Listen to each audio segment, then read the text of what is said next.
we love the financial fitness because all this time in our life we're always in debt for 19 years, and we feel like every time there's a circumstances or every time we need to purchase something and we can't afford it.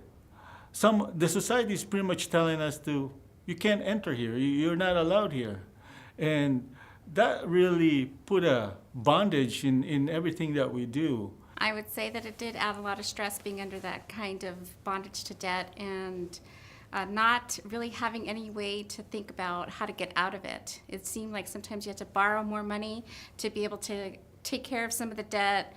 And as the years went on, it just accumulated to the point where that's all you're thinking about is, even with the raises, even with maybe taking on an extra job from time to time to try to cover and bridge that gap, we weren't able to get in front of it. And then along comes the financial fitness. We sat down with Chris Mattis, our life coach and mentor, and he's the one that really started to put a good lens for us and say, okay, here's some little minor tweaks that you can do with your finances that's going to start to help, and it starts off with the defense, which is to start paying off and not getting into any new debt, not trying to, and paying off and closing out those credit cards that we had.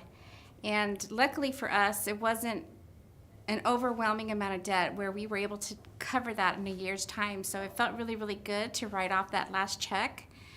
And the weight that just comes off your shoulders is amazing. It's, you just look at each other and you feel light and you feel like you just want to dance. I just remember the month that we said, hey, Anna, this is ours. It's like we're not paying anybody anymore. This is ours. It's just a relief. It's just an amazing feeling.